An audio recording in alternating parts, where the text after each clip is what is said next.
All right, everybody. Welcome back to the Into the Woods podcast. I'm your host, Isaac Wheeler. It's been a long time coming since my last episode. I've been talking about doing this and just haven't found the right time or the right person to talk to. But a little bit about me. I am currently 19 years old, and I'm going to University of Maine, Fort Kent, where I'm studying forestry up here in the great North Maine Woods. And I'm having a great time up here. Met a lot of great people, had a lot of good experiences hunting and all the stuff that comes with Northern Maine. And on today's episode, I got a special guest. I think the third ever special guest, if you count my dad. And so this is exciting, and he's got a very intriguing story to tell us today. So without further ado, we got Mr. Caden Rosacarni on the podcast today. He's also my roommate, so go ahead, Caden. Happy to be here. Yeah, Excited. Give the audience a little bit about yourself real quick. And, So I've lived here in Northern Maine, Aroostook County, for the last 20 years, and just love the outdoors. Sports, hunting, fishing, camping, just anything outdoors. Love spending time with my family and friends out in nature. Yeah. We've gone on our fair share of adventures, doing bird hunting up here, and we've been getting into snowmobiling. It's what we got, probably 3 feet of snow, you'd say. Oh yeah, we had just the last two storms. Last two storms have been really big up here. We got a lot of snow, and then now it's starting to melt a little bit. So I'm hoping we keep that snow and get some more sledding in. So a little more of the introduction. I'm a sophomore here, UMFK, second year forestry student, and today I'm on the podcast to talk about an accident that happened last year. Yeah. Last February, so just over a year ago, snowmobile accident with my family. Maybe some of you have heard of them. The Ghost Trains, tourist attraction here in Northern Maine. And you can see them in the summertime, or you can go in the winter and snowmobile across the lakes. Go and see them. From my understanding, though, it's not a very accessible place, though. Correct? Right. There's a road that goes out there, and then you have to hike through the woods a couple miles to get to it. Or in the wintertime, you have to wait and you snowmobile across a couple lakes to get to it. It's right next to the lake. Okay, so what I'm going to ask you here is just give us a little bit of background. So tell us a little bit about the day of what was going to happen, like why you guys were going to these ghost trains, and like kind of give us a little background of what went into the beginning of the trip and who was with you. So it was me, my younger brother, younger sister, father, and then my uncle, grandfather, and 2 cousins. Okay. Now, my sister, brother, and 2 cousins are all younger than me. They were in high school, and so they were on February break. It was just a weekend. Yeah. For me, So because we have different breaks. Yeah. So one reason why we're doing this is we are 1 week past the 1-year anniversary of this accident on this ride. So sorry to interrupt, but Oh, that's okay. So our plan was my grandfather owns a camp out in the North Maine Woods, about halfway to the ghost trains, and we spent the night there, and then we trailered out and parked a couple miles away from the lake. I believe it was either Chamberlain or Eagle. You're gonna put in a map out. Okay, so here's a map of the lakes. I'm gonna zoom into Churchill Lake is here. Churchill Dam is also where that cabin was with all the supplies. I have a scale bar to show about the distance it was. So it's about 6 miles. There's John's Bridge. We're about a quarter mile up towards the dam. That's where we fell in. And then if I pan over to the left, here's Eagle Lake. On the left side of that is where the ghost trains were. there's an Eagle Lake up in our neck of the woods, which is right here, but on our map here, Eagle Lake is more like deep into the North Maine Woods, where it's basically logging roads, moose, and 60 miles, 70 miles to the closest paved road. yeah, so way out there. Nothing is going on up there. So And we packed lunch. We rode out, and we were gonna have lunch at the ghost trains. We've seen them in the summertime, but never in the winter, so it was a new thing for us. Wanted to get done. My grandfather had never seen them at all, so it was his first time.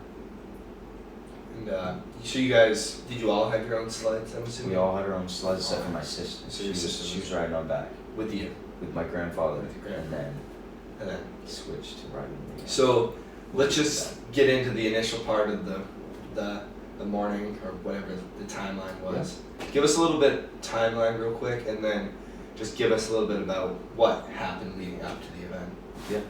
So it was probably 10 o'clock in the morning. We parked on the road, got the sleds out, and we had to drive a couple miles through the woods to get to the lake on old logging roads. There was trails though. Other sledders have done the same thing. A lot of people go in the winter. It's a pretty big attraction. And we get out there on the lake, and we'll have a picture, but there's Eagle Lake, and then, Churchill Lake, which has Churchill Dam and a cabin for the rangers on it. But Churchill Dam's a pretty big attraction too. And they had it open, so water was flowing through it. That's going to be important in the story. And for those of you who don't know, Churchill, if you read like forestry books or old logging history books, that Churchill Lake, Chamberlain Lake is a very iconic like place brought up. I've read a lot of books of like the legacies of logging camps. So this was it. Nothing's going on there now, but back probably 50 to 100 years ago, there was a lot of there's a museum out there. Yeah, so the logging industry was booming back then. So we get out there, and we all have sleds except for my sister. She's on back to my grandfather. And Churchill Lake and Eagle Lake are connected by a thoroughfare, just like a small river. So you have to drive all the way down Churchill and then go on the thoroughfare. There's a bridge about halfway. It's called John's Bridge. And then you connect onto Eagle Lake, which is where the trains are, the ghost trains. So we made it all the way, and we went and saw the ghost trains, had lunch. There was a little campfire going, explored the trains, got some pictures, and started heading back. We stopped along the way. There's like little islands on the lakes. We stopped. There's campsites on them. Just taking our time, having a good day. And all the way up till this point, my younger sister had rode on the back of my grandfather's sled. It was a 2-up sled. And then my uncle's sled broke down. And so my grandfather had a utility sled, really. And he hooked him up and he started pulling him. And my sister decided to get on back with me. Just a little less weight. She felt more comfortable. We started going, and my brother's sled broke down as well. So one of my cousins stayed back with him, and we were going. My dad was leading the way. He knew where the ice was thickest. And he noticed... How were like the trail conditions on other lakes or other... Was it pretty good? There was no worry, really. There was plenty of ice. I mean, it wasn't really snowy winter. It wasn't really cold, but there was plenty of ice on the lakes. It was a thoroughfare that people were worried about. And so my dad noticed that a couple sledders were missing. We're like, okay, I'll go back and find them. Caden, I want you to lead the way. I trust you'll know where to go and everything. He's like, yep, I can do that. So it was me. My cousin was behind me on his sled. My sister was on the sled with me. And then a little ways behind me was my uncle getting towed by my grandfather. And they were obviously going a lot slower than me and my cousin. So I went across just fine. This is like a quarter mile up from the bridge onto Churchill. And my cousin went just fine. My cousin had a mountain sled, so we had to pull over. He was overheating. He went in the powder and cooled off. There was no snow on the lake. And he's messing around in the powder. I'm just sitting there with the sled off, and I look out of the corner of my eye. I'm looking at my grandfather and my uncle. Everything's good, and I'm turning my head back, and I saw something. They're probably like 300-400 yards away. And I saw a big splash. Looked back, didn't see him anymore. Started swearing at it. JC, hop on, get on the sled. We get on the sled, we start just moving over there, probably 80. And I lose control. This ice was really slippery. I lose control, start spinning out. She flies off. That's great. I almost flew off too. I take my sled, I hop off, and I walk it to the shore, and she starts walking over the hole. They're in the water, sleds are gone, and I yelled at her. I was like, don't go over there, like stay where you are. And so I immediately, I turned my sled off, I went to the woods, got a log, I got down on my belly, started crawling out there. My cousin was right next to me, we both crawled out there. By this time my uncle was able to get out of the water, so he was on the ice. And prior to this, they had gone a little bit up the thoroughfare. Yeah. They went a little bit different than you did, correct? Right. So I crossed immediately, right near the bridge is where it was thickest, and they didn't. They went further up that side, and then they tried to cross through the middle, and it was not safe there.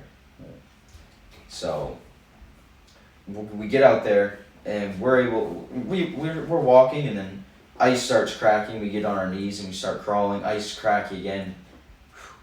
We lay down on our stomachs, and keep in mind this is flowing water. It's not just a lake. It's coming out of the dam, correct? Well, it's going to the dam. It's the intersection. Like it's in between two lakes. It's flowing water, and it's dangerous. But we get out there, and we're probably 10, 15 feet away from my grandfather, and we hand him one end of the log, and we hold the other end just so he doesn't have to work as hard to stay above the water. And by this time, my uncle had circled all the way around. He's over close to the shore with my sister. And he was in the water at this time. He had gone into. He had fallen in the water, but he was able to get out. He was, yeah. So my grandfather, a little bit of information on him. He's a little bit heavier, and he has pulmonary fibrosis. Lungs are turning scar tissue, basically. Really hard for him to breathe. So he had been treading water for 2 to 3 minutes, maybe. And we were able to get that stick to him, so that helped him a lot. And,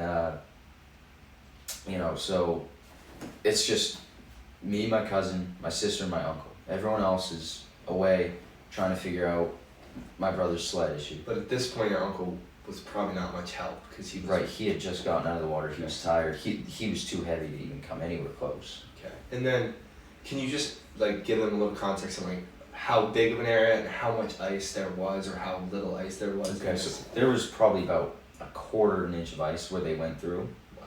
And they had one sled, and probably 15, 20 feet of rope, and then the other sled. And my grandfather was driving. Ice broke as he was going. He was staying afloat a little bit. So there was a trail of 20, 30 feet of open water. It wasn't just a small gap where we could put a log across, help them crawl off. It was tough. It was a tough situation. But now, do you think with one of their sleds, do you think they would have broken through, or do you think the towing? I think even if it was a single sled, it would have broken. The ice was just really thin out there. Ice was really thin. And so we had a bunch of rope. It all fell in the hole with the sleds. That was really all we had. We didn't have any ice picks. Everything fell in there. We didn't prepare for this at all. And if you did prepare for it, it was all down at the bottom. Yeah, everything we had fell in the bottom quite a bit. Yeah. So, after about 20 minutes of struggling to get him out, we got him multiple logs. Anything we do, we just could not get him out. We had a short rope, maybe 5 or 6 feet long. That didn't work. Anytime me and my cousin tried to pull him out, we would just slide on the ice closer to the hole. Wasn't gonna happen. So after about 20 minutes, my dad shows up. He's like, "Holy crap, what the heck did you guys do?" And he stopped for a second, grabs his backpack, shakes it. He brought a radio with him. He's a forest ranger. He thought it had a little bit, but he had a radio. Radio falls out, no battery. Shakes his bag again, battery falls out. Clicks the battery in, radios into the waterway rangers. 2 sleds through the ice, requesting assistance. Are there any waterway rangers, forest rangers in the area? I think it's important to add too, if you don't mind, just getting into a little bit of detail what your dad, kind of his role is. Okay, so the Maine Forest Service is give just a quick background on every state has a Forest Service. There's also the U.S. Forest Service, a little different. But my dad's job, he works for the Maine Forest Service. He is a short haul captain. So they go and they rescue people out of the helicopter. He dangles from the line and picks people off the side of the mountain or different things. And he's pretty good connection with the pilot. He's got a lot of friends. Anyway, so he radios in, tells them 2 sleds went under, requesting assistance. Is there any personnel in the area? No. I need supplies. Is there anywhere I can go? It's about a 6-7 mile drive on sled, probably 20 minutes. It was back at Churchill Dam. Okay, it had already been 20 minutes. Usually, a person can tread water for about 30 minutes, and then that's it. They're going under. This was moving water. He had health conditions. He was older, overweight. My dad didn't see anything else to do. He hopped on his snowmobile. He made it to that cabin. He was well over 100. Just going across the lake. And that's a waterway ranger cabin who like Waterway ranger cabin. and They maintain the waterways. So he gets to the cabin, he puts his shoulder to it. No, not gonna happen. Radios in, gets the combination, gets in the building. There's a toboggan, a tow sled with a bunch of rope. Grabs it, throws it all in there, ties it on the back of the snowmobile, starts going back. Just cooking. Feels a weird tugging. Looks back over his shoulder. Sled is airborne, spinning. All the rope and all the supplies he had, gone.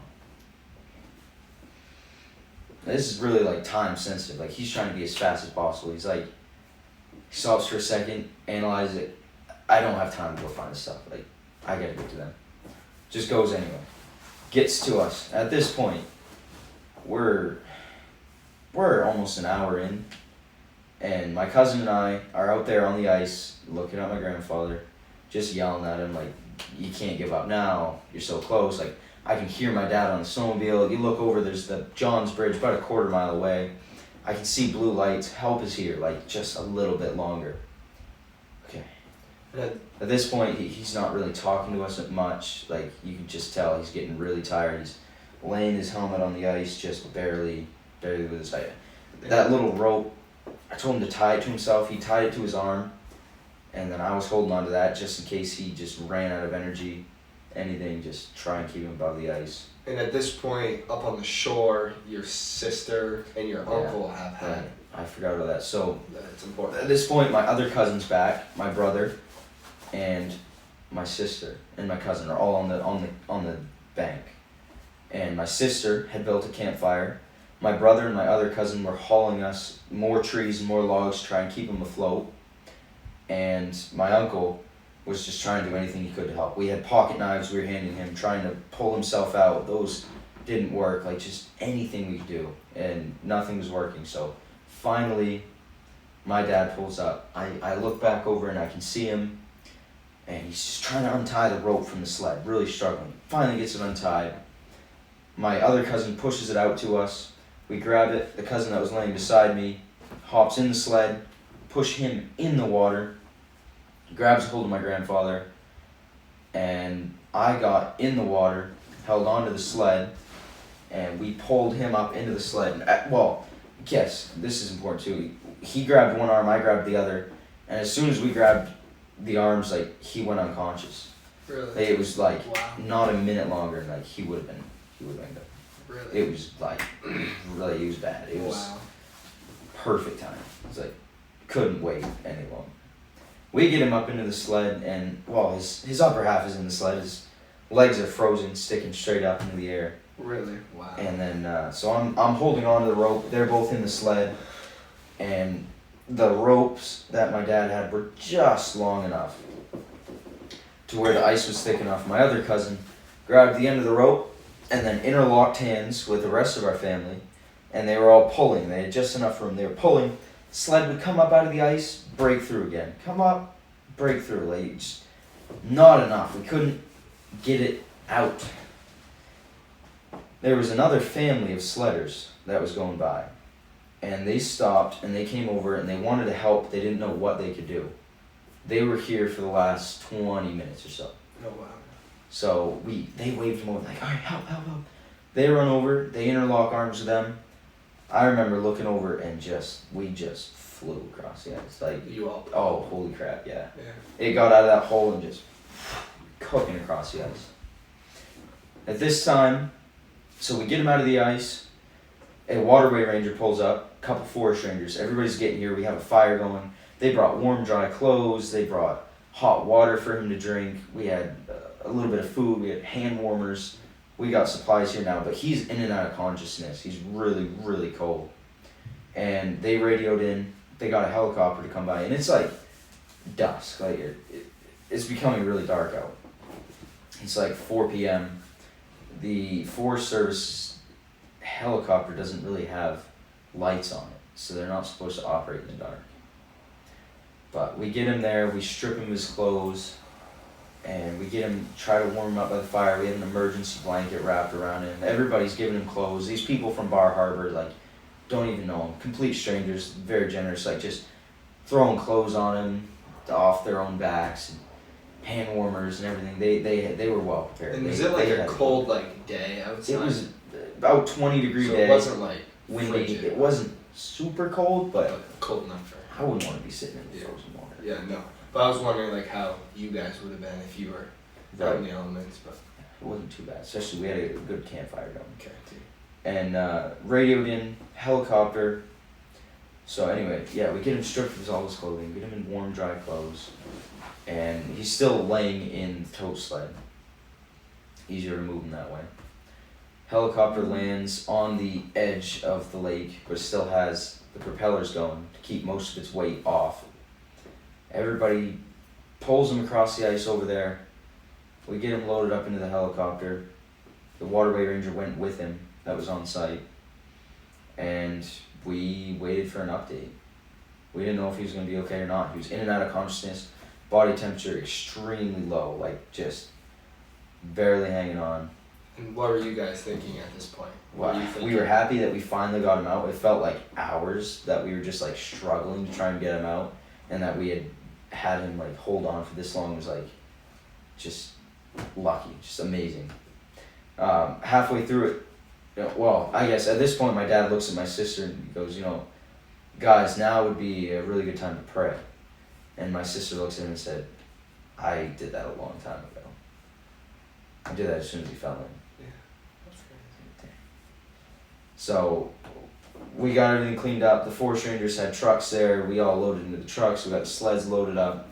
We got home at probably 2 o'clock in the morning. Back to my house. Your house. Because it was like 60, 70 miles out. Okay. We were way out there. So by the time you snowmobiled or trucked back to...